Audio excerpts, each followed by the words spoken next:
Bulletin ని సమర్పిస్తున్న వారు తెలంగాణలో అతి తక్కువ ధరలలో మీరు కలలు కన్న ఇంటిని నిర్మిస్తున్న ఏకైక సంస్థ సన్షైన్ ఇన్ఫ్రా 9069069333.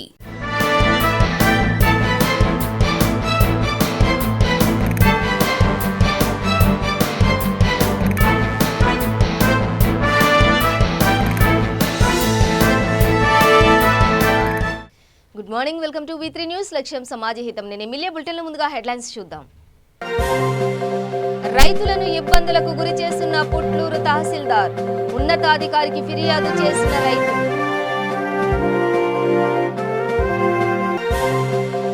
మంత్రి అవంతి శ్రీనివాస్ రాసలీలల ఆడియో వైరల్, ప్రత్యర్థుల పనేనంటూ పోలీసులకు బాధితుడి ఫిర్యాదు. అడవి ఆముదం గింజలు తిని 25 మంది విద్యార్థులకు అస్వస్థత. చిత్తూరు జిల్లా వీకోటలో ఘటన, చికిత్స పొందుతున్న బాధితులు, పలువురు పరిస్థితి విషమం. దేశంలో విప్లవాత్మక మార్పులు తెచ్చిన ఘనత రాజీవ్ గాంధీకే దక్కుతుందన్న కాంగ్రెస్ నేతలు. షాద్నగర్ పట్టణంలో ఘనంగా రాజీవ్ జయంతి వేడుకలు. డీటెయిల్స్ చూస్తే వ్యవసాయ సలహాదారుడి ఎదుటే అనంతపురం జిల్లా పుట్లూరు రైతులు తహసీల్దార్ భాగోతాన్ని బయటపెట్టారు. తమ వద్ద కాసులు పిండుతున్నాడని, తక్షణమే విధుల నుంచి తప్పించాలని డిమాండ్ చేశారు. మండల పరిధిలోని 23 పంచాయతీల్లో దాదాపు 9,000 మంది రైతులున్నారు. వీరంతా ప్రధానంగా అరటి, చీనీ తోటల సాగుతో మనుగడ సాగిస్తుంటారు. 2 సంవత్సరాల క్రితం నుంచి పుట్లూరు రైతులు పండించిన అరటి పండ్లు విదేశాలకు ఎగుమతి అవుతున్నాయి. అయితే ఇదంతా నాణ్యానికే ఒకవైపు మాత్రమే. మరోవైపు ఇక్కడి రైతులు పడుతున్న అగచాట్లు చెప్పనలవి కాదు. ఆన్లైన్ వ్యవస్థను అడ్డం పెట్టుకుని కాసులను కక్కూర్తి పడి ఒకరి భూములను మరొకరి పేరిట అధికారులు మారుస్తున్నారు. తమ భూములు వేరే వారిపై ఆన్లైన్లో చూపుతున్నాయంటూ బాధిత రైతులు సంబంధిత అధికారులను అడిగితే దిక్కున్న చోటికి పోయి చెప్పుకోమంటూ బెదిరిస్తున్నారు. తాడిపత్రి ఎమ్మెల్యే కేతిరెడ్డి పెద్దిరెడ్డి కుమార్లు పుట్లూరు మండలంలో కొంత వ్యవసాయ భూమిని కొనుగోలు చేయగా ఆన్లైన్లో నమోదు చేయడానికి స్వయంగా ఎమ్మెల్యేనే తహసీల్దార్ కార్యాలయానికి వెళ్ళక తప్పలేదంటే ఇక్కడ పరిస్థితి ఏమిటనేది అర్థం చేసుకోవచ్చు. ఈ నేపథ్యంలో వ్యవసాయ ఉన్నతాధికారికి ఇక్కడికి రాగా తహసీల్దార్ వ్యవహార శైలి ఆయనపై రైతులు ఫిర్యాదు చేశారు. 7,500 వచ్చి రాష్ట్ర ప్రభుత్వము, అదేవిధంగా 6,000 రూపాయలు వచ్చి పిఎం కిసాన్ కింద చల్లవరకు మనకు నిధులు వచ్చాయి. కాబట్టి టోటల్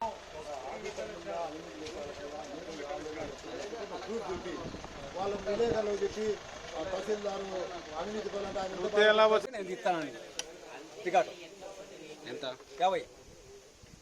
ఈ రికార్డు కనబోతే నాకు సంబంధం లేదు. పాస్బుక్లు కొలకుండాయి రిపోర్టాలన్నీ ఎంఆర్ఓ వచ్చి ఆర్టీ వచ్చేసి ఆర్టీ కలెక్టర్ తిరిగి 2 నెలల నుంచి విసిగిపోయినాం సార్. మేము ఇంకా తిరగలేము. మాకైతే హ్యాపీ లేదంటే మేము సూసైడ్ చేస్తే వేరే మార్గం లేదు. మాకు ఇదే జీవనాధారం. వేరే మార్గం మేము చేసుకుంటే తోట మీద చేసుకుని బతుకోవాలి. ఇవన్నీ అర్జీ పేపర్లు సార్. పాస్బుక్ ఒకటి, ఇవన్నీ అర్జీలు ఎన్ని ఉన్నాయి చూడండి. ఇవన్నీ అర్జీ పేపర్లు. ఇది మడుగుపల్లె పొలం కింద జగన్రెడ్డిపేట గ్రామం. అది మాకు 40 సంవత్సరాల కిందట వాళ్ళు భూమి ఇచ్చినారు మా అబ్బాయికి. 1979లో మా అబ్బాయి మా చిన్నానికి ఇచ్చినాడు. ఆయన చేసుకుంటూ ఉన్నాడు. 3 సంవత్సరాల కిందట మా తోట పక్కన వచ్చేసి చాలా ఇబ్బంది పెడుతుంది. ఇబ్బంది పెట్టడంగా మొత్తం తోట ఆపేయాలని చూస్తాం. ఎంఆర్ఓ కుమ్మకి అయిపోయి 30 నిమిషాలు వాళ్ళ పేరుతో రాయించుకోవాలని చూస్తాం. మేము పోయిన నెల వరకు తీస్తే 1 వచ్చేసి 2 ఎకరాల నిమిషాలు వచ్చింది. నిన్న తీస్తే పోయిన నెలలో తీస్తే 1.70 వచ్చింది సార్. ఇది నెలలో మార్చినారు. 32 సెంట్లు తీసేసి అడిగితే మీరు కోర్టుకు పోండి, హైకోర్టుకు పోండి, సీఎం దగ్గర పోండి, మేము వేరే సార్ డబ్బులు కూడా డిమాండ్ చేసారు. కానీ మేము ఇచ్చుకోలేము. కోర్టు వేసే శక్తి ఉంటే మేము ఇక్కడ దాకా రాగా. మీరు సీఎం సార్ దగ్గర పెట్టి మీరు చేయండి సార్. దయచేసి మీరు యాక్షన్ తీసుకోండి గ్యారంటీగా. కంపల్సరీ మాకు ఏది ఇచ్చినా కానీ ఇప్పుడు మాకు పూర్వకంగా ఇచ్చిన ప్రతి ఒక్కటి కూడా మేము సీఎం ఆఫీసులో మేము సీఎం గారికి ఇచ్చి, సీఎం గారి దగ్గర ఒక నోట్ ఇచ్చి ఇక్కడ సంబంధించిన ఈ పుట్లూరు సంబంధించిన పెద్దలు నాగార్జున రెడ్డి గారికి మేము వాట్సాప్ కూడా పెట్టడం జరుగుతుంది. రైతులకు ఎటువంటి భరోసా? ప్రతి ఒక్క అధికారికి కూడా ప్రభుత్వం ద్వారా వచ్చే పథకాలు ఎటువంటి పరిస్థితుల్లో కూడా పథకాల సమస్య కదా సార్. ఇప్పుడు సమస్యల మీద అధికారులు ఏం చెప్తున్నారు? వాళ్ళు భూమి సమస్య, అది భూమి సమస్య రైతే కదా. తహసీల్దార్ అడగడం జరిగింది. ఏమ్మా ఎందుకు కానీ 30 సెంట్లు ఆయనకు ఉండే భూమి తగ్గించినామని. ఆమె ఏం చెప్తుంది? సార్ నా పరిధి లేదు, ఆల్రెడీ కలెక్టర్ గారు తీసేసినారు. తర్వాత వచ్చేసి మేము వాళ్ళకు నోటీసులు ఇచ్చినాం, తీసుకోలే. తర్వాత వచ్చి రిజిస్టర్ పోస్టులు కూడా పంపించినాము. లాస్ట్కు వాళ్ళ ఇంటికి అతికేయడం కూడా జరిగింది సార్. ఆ ఫోటోలు కూడా మా దగ్గర ఉన్నాయి. వాళ్ళు దాని మీద ఎలాంటి మా దగ్గరకు వచ్చి అడగలే. దానికి కారణం కూడా వాళ్ళ వెంచర్లో వచ్చేసి మేము 1.70 సెంట్లే వాళ్ళ వెంచర్లో ఉంది. దాని కారణంగా 30 సెంట్లు తొలగించినాము. మంత్రి అవంతి శ్రీనివాస్ రాసలీలల పేరిట సోషల్ మీడియాలో ఓ ఆడియో వైరల్ అవుతోంది. ఓ మహిళతో మాట్లాడుతున్న ఆడియో మంత్రి అవంతి శ్రీనివాస్ దేనంటూ ప్రచారం జరుగుతోంది. దీనిపై మంత్రి అవంతి విశాఖలో స్పందించారు. నిజాలేంటో తేల్చాలని సిసితో పాటు సైబర్ క్రైమ్ ఫిర్యాదు చేశారు. ప్రత్యర్థులు కావాలనే తనను ఇలా చేస్తున్నారని ఆరోపించారు. మంత్రిగా ఎదుగుతున్న తనలాంటి వ్యక్తిపై కుట్ర చేస్తున్నారంటూ మండిపడ్డారు. తాను అలాంటి తప్పులు ఎప్పుడూ చేయలేనని, ఈ ప్రచారాన్ని నమ్మొద్దని విజ్ఞప్తి చేశారు.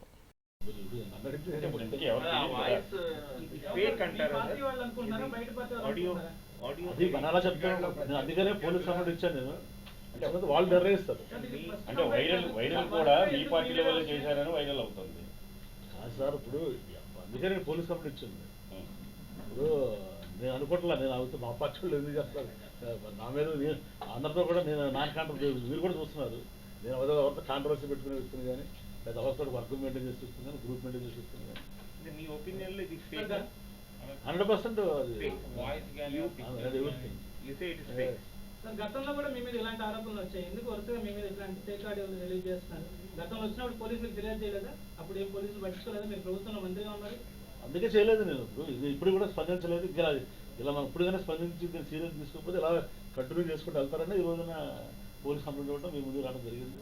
నేను ఏం చెప్తానంటే, నేను ఎవరి మీద ఎవరికి ఇబ్బంది కలిగించే వ్యక్తిని కాదు, ఎవరికి కాంట్రవర్సీ క్రియేట్ చేసే వ్యక్తిని కాదు. కాకపోతే ఏంటంటే మరి నా మీద ఇంకా ఏమీ చేయప్పుడు ఒక గజం స్థలం అప్లై చేసేదనో లేకపోతే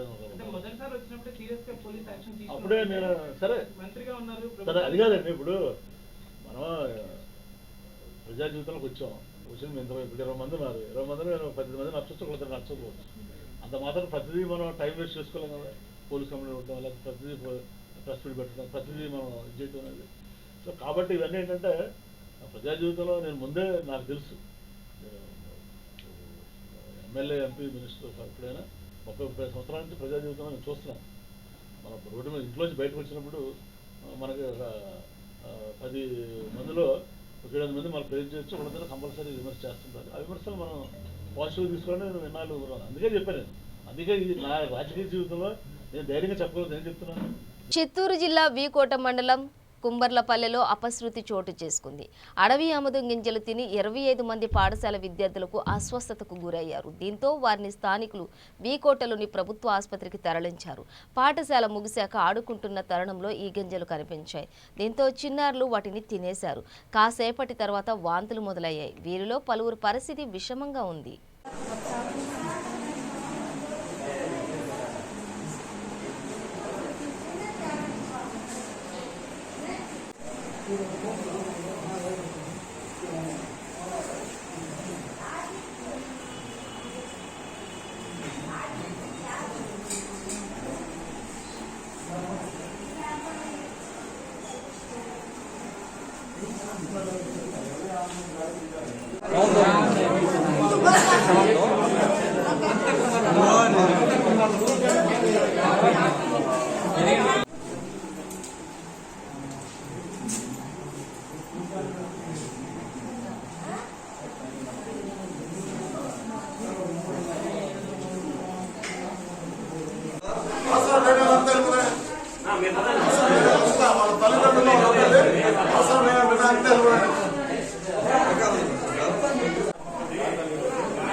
దేశంలో విప్లవాత్మక మార్పులకు శ్రీకారం చుట్టిన ఘనత దివంగత ప్రధాని రాజీవ్ గాంధీదేనంటూ కాంగ్రెస్ పార్టీ సీనియర్ నేత వీర్లపల్లి శంకర్ ప్రశంసించారు.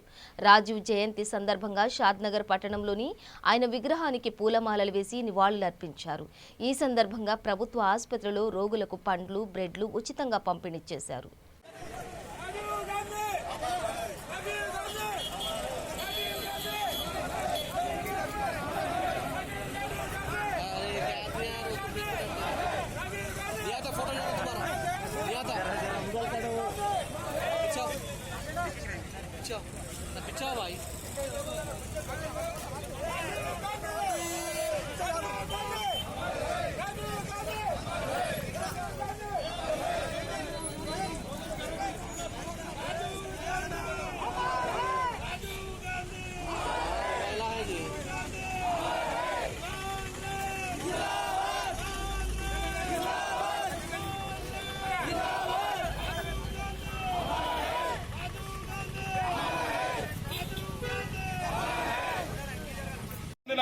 దేశంగా నిలబెట్టాలని చెప్పి తపనతోని ఆ రోజు టెక్నాలజీ సాంకేతిక విప్లవం తెచ్చున్నారు.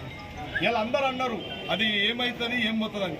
ఇలా ప్రతి పౌరుడు ఇలా మామూలు ఒక నిరక్షరాస్యురాలు కూడా ఒక మహిళ కూడా ఇలా మాట్లాడుతూ ఉన్నారు. ఒక చదువురాని వ్యక్తి కూడా ఇలా నాగలు కొట్టుకుంటూ కూడా ఇలా సెల్ మాట్లాడుతూ ఉన్నారు. అంటే సమాచారం అంతా అందుబాటులో తెచ్చిన వ్యక్తి, సాంకేతిక విప్లవం తెచ్చిన వ్యక్తి. అదేవిధంగా గ్రామాలలో కూడా ఇలా గ్రామాలు అప్రశుద్ధంగా ఉన్నాయి. గ్రామాలను ఎవరు పట్టించుకోలేదు.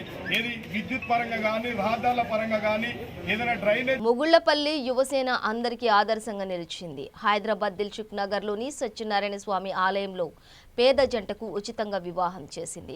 ప్రముఖ సంఘ సేవకుల ఉపేంద్ర గుప్తా ఆధ్వర్యంలో కరోనా నిబంధనలు పాటిస్తూ ఈ కార్యక్రమాన్ని నిర్వహించారు. ఈ సందర్భంగా ఉపేంద్ర గుప్తా మాట్లాడుతూ ఆర్థికంగా ఇబ్బందులు ఎదుర్కొంటూ వివాహం చేసుకోవడానికి సిద్ధంగా ఉన్న జంటలు 15 రోజుల ముందు తమను సంప్రదిస్తే ఆ బాధ్యతను పూర్తి చేస్తామన్నారు. నిరుపేదలను ఆదుకోవడానికి ముగుళ్లపల్లి యువసేన ఎల్లప్పుడూ ముందుంటుందని తెలిపారు. సమాజానికి ఉపయోగపడే మరెన్నో సేవా కార్యక్రమాల ద్వారా ముందుకు వెళ్తామని వారు తెలిపారు. వివాహము అత్యంత వైభవపేతంగా మరి అన్ని సాంప్రదాయ పద్ధతులతో హాలు, పందిరి, బంగారు పుష్పమట్టలు, మరి ఓడిపియని సంతాన పిల్లచీర, తల్లిచీర, బ్రాహ్మణ్స్ మరియు భోజన కార్యక్రమాలతో సహా అన్ని సాంప్రదాయ పద్ధతులతో ఈరోజు వివాహం జరిపించడం జరిగింది. ఇది 190వ వివాహము. ఈ వివాహము వారిద్దరు అంగీకారాన్ని మీద వారి ఇంటి మమ్మల్ని సంప్రదించినట్లయితే వారికి నియమయుండి అన్ని విధాలుగా అన్ని సాంప్రదాయ వస్తువులతోటి, బట్టలతోటి మరి ఏ విధంగా అయితే మనం పెళ్లి చేసుకుంటామో మన ఇంట్లో దానికన్నా ఇంటిగా వారి వివాహం జరిపించడం జరిగింది.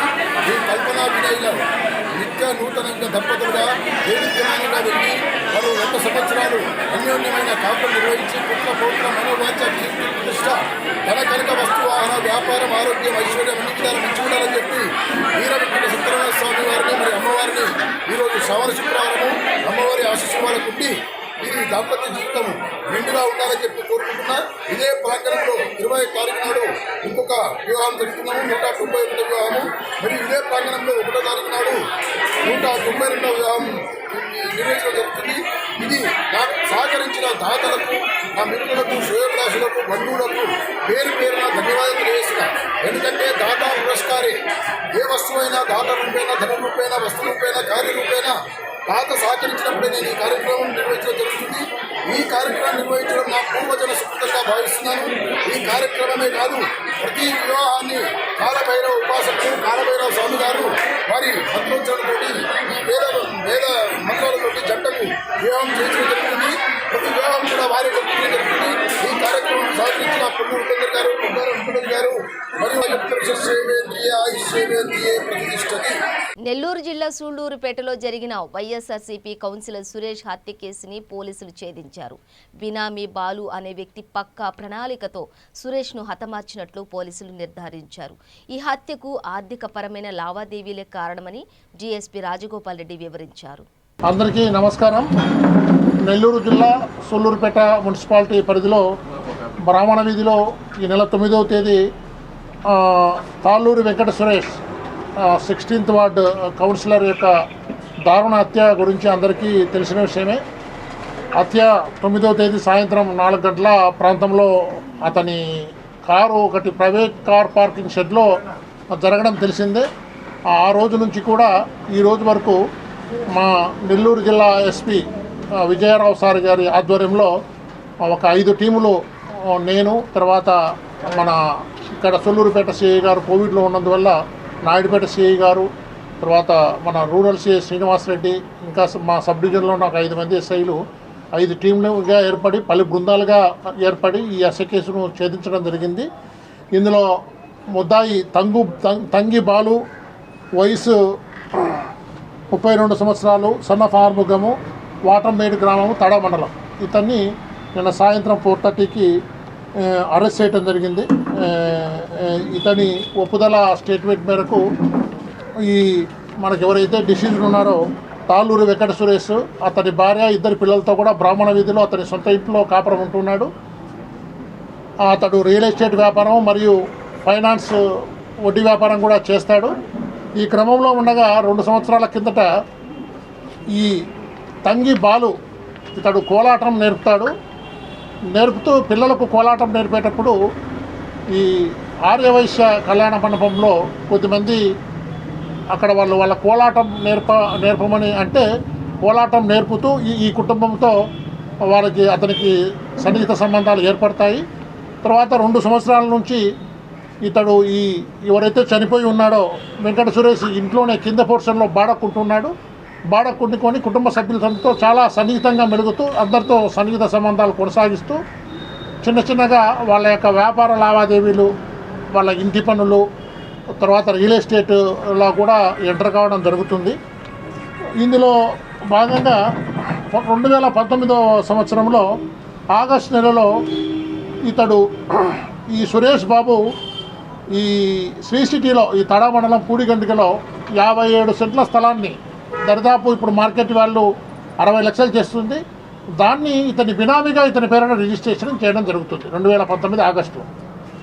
ఆ క్రమంలో ఉంటూ అట్లే చాలా కొన్ని ఆస్తులు కూడా ఇతని పేరుతో చేసినట్టు తెలిసింది. కొన్ని ఫైనాన్స్లు కూడా ఇతను చెప్పిన వారికే ఇవ్వటం జరిగింది. ఈ విధంగా ఉన్నప్పుడు ఇతడు గుంటూరు జిల్లా తెనాలి పట్టణానికి చెందిన అనిత తన తల్లి దీనమ్మకు డ్వాక్రా సంఘం ద్వారా ₹1,00,000 మంజూరయ్యాయి. ఆ డబ్బులను తన కుమారుడు ప్రేమరాజు ఖాతాలో జమ చేయాల్సిందిగా కూతురు అనితను కోరింది.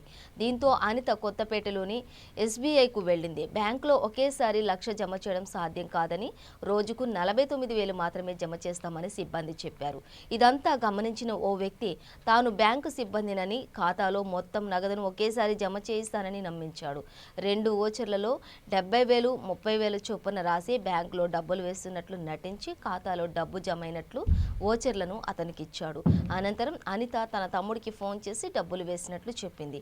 దీంతో ఖాతాను పరిశీలించిన ప్రేమరాజు డబ్బులు జమ కాలేదని అనితకు తెలిపాడు. ఈ నేపథ్యంలో నకిలీ ఓచర్లతో అనిత బ్యాంకు సిబ్బందిని సంప్రదించింది. సీసీ ఫుటేజీ సిబ్బందిని పరిశీలించారు. అతనికి బ్యాంకుకు ఎటువంటి సంబంధం లేదని తేల్చి చెప్పారు. దీంతో బాధితురాలు పోలీసులకు ఫిర్యాదు చేసింది. మాది కుచ్చిళ్ళపాడు. మేము జీవనోపాధి కోసమని తెనాలి వచ్చి ఉంటున్నాము. నేను డబ్బులు వేయాలని 17వ తారీఖుని బ్యాంక్కి వచ్చాను. SBI బ్యాంక్ మెయిన్ బ్రాంచ్కి వచ్చాను. మా తమ్ముడు హైదరాబాద్లో ఉంటున్నాడు. వాడు ఆరోగ్యపరంగా ఇబ్బంది పడుతున్నాడు. కరోనా వచ్చి ఇబ్బంది పడుతున్నాడని మా తల్లిగారు ఆమెకు లోన్ వస్తే నాకు ₹1,00,000 తమ్ముడు అకౌంట్లో వేయమని నాకు ₹1,00,000 ఇచ్చిందండి. నేను అవి తీసుకుని బ్యాంక్ అకౌంట్లోకి వెళ్ళాను. బ్యాంక్ అధికారులను అడిగితే ఒకరోజే ₹1,00,000 వేయడానికి కుదరదమ్మా, పాన్ కార్డు లేకపోతే 2 రోజులు 249 వేసుకోండి అని చెప్పారండి. చెప్తే దాని గురించి నేను పెన్ను తీసుకొచ్చి రిసిప్ట్ రాసుకుందామని కిందకి దిగి వెళ్తున్నానండి. ఈ లోపల నన్ను గమనించిన ఒక వ్యక్తి నా వెంట దిగొచ్చి అధికారులు అట్లాగే చెప్తారు, నేను స్టాఫ్లో పనిచేసేవాడిని, నేను సూపర్ ఫీల్డ్ ఆఫీసర్ అని చెప్పాడండి. చెప్పి మా వాళ్ళు అట్లాగే తిప్పుతారమ్మా, నేను చేసి పెడతాను, కొన్ని డబ్బులు ATMలో వేసుకోవచ్చు, కొన్ని డబ్బులు అకౌంట్లో వేసుకోవచ్చు అని చెప్పి.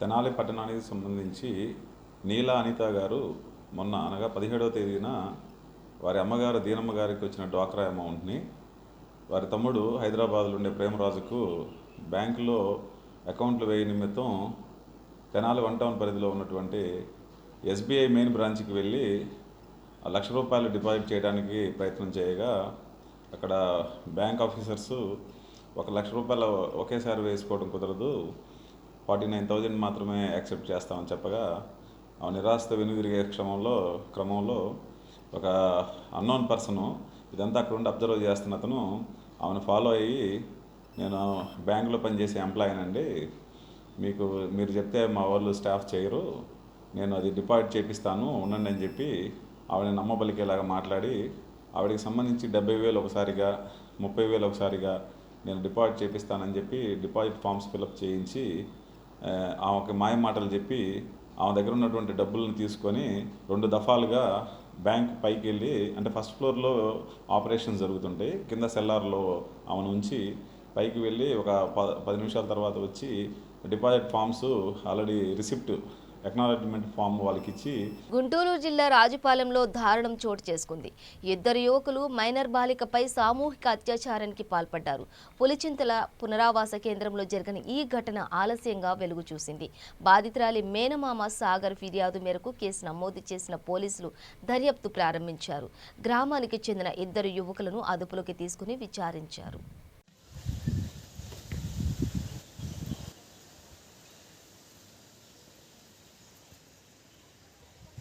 చిత్తూరు జిల్లా పీలేరులో రహదారిలో ప్రమాదం జరిగింది. ఈ ఘటనలో 2 మరణించారు. కలకడ మండలం చలమయ్యగారిపల్లికే చెందిన సాంబశివనాయుడు, ఆయన కుమారుడు ప్రణీత్ పీలేరులో ఉంటున్నారు. పని మీద సాగుతూరికి వెళ్లి వస్తుండగా వెనుక నుంచి వస్తున్న ఓ లారీ వేగంగా ఢీకొనడంతో అక్కడికక్కడే మరణించారు. కేసు విచారణలో ఉంది. వివరాలు తెలియాల్సి ఉంది.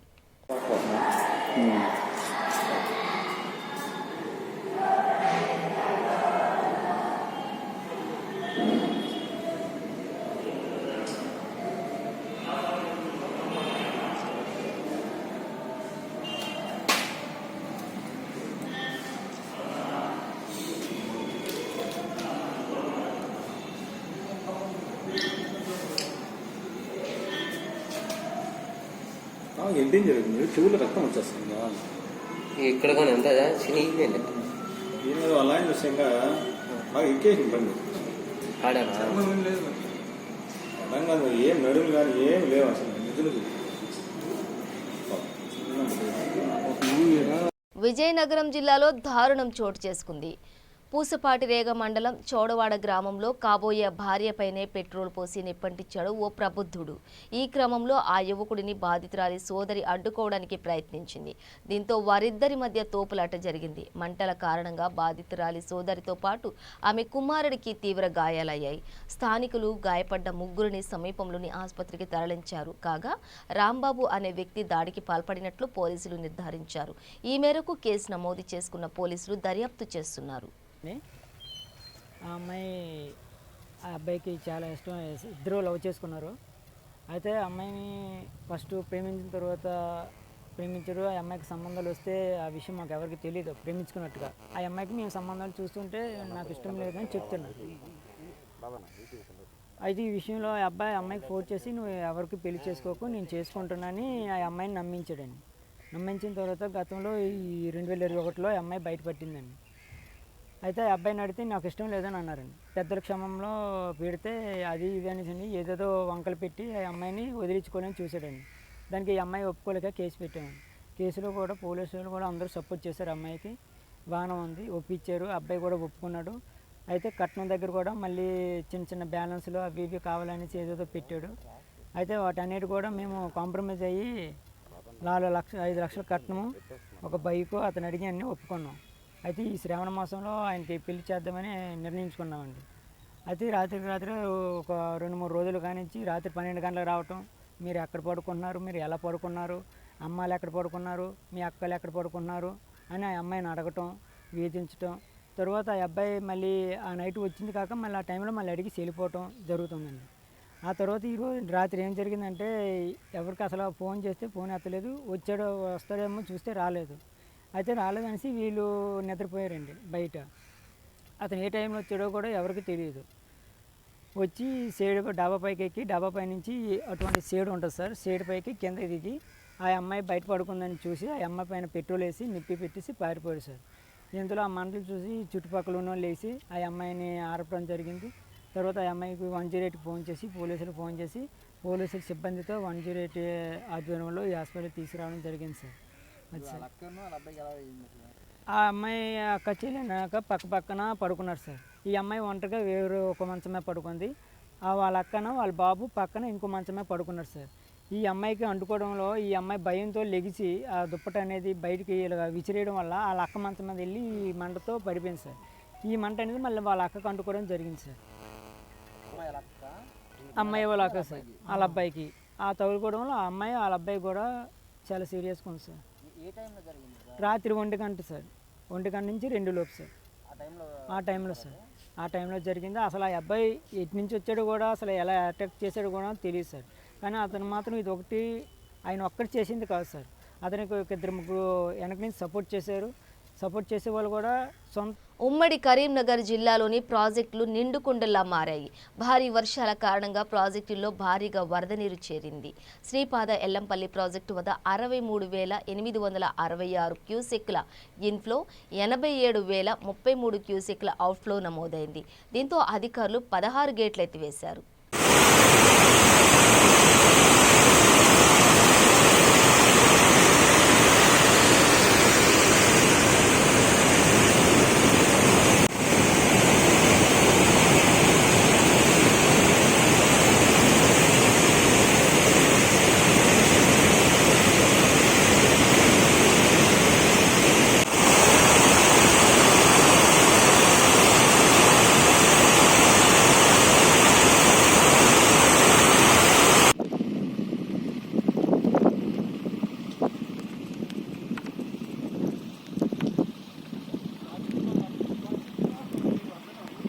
బులెటిన్ ముగించే ముందు హెడ్లైన్స్ మరోసారి.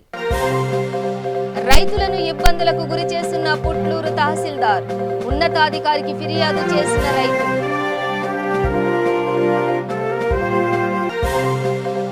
మంత్రి అవంతి శ్రీనివాస్ రాసలీలల ఆడియో వైరల్, ప్రత్యర్థుల పనేనంటూ పోలీసులకు బాధితులు ఫిర్యాదు. అడవి ఆముదం గింజలు తిని 25 మంది విద్యార్థులకు అస్వస్థత. చిత్తూరు జిల్లా వీకోటలో ఘటన, చికిత్స పొందుతున్న బాధితులు, పలువురి పరిస్థితి విషమం. దేశంలో విప్లవాత్మక మార్పులు తెచ్చిన ఘనత రాజీవ్ గాంధీకే దక్కుతుందన్న కాంగ్రెస్ నేతలు. షాద్నగర్ పట్టణంలో ఘనంగా రాజీవ్ జయంతి వేడుకలు. ఇవి బులెటిన్ డీటెయిల్స్. చూస్తూనే ఉండండి V3 న్యూస్, లక్ష్యం సమాజహితం.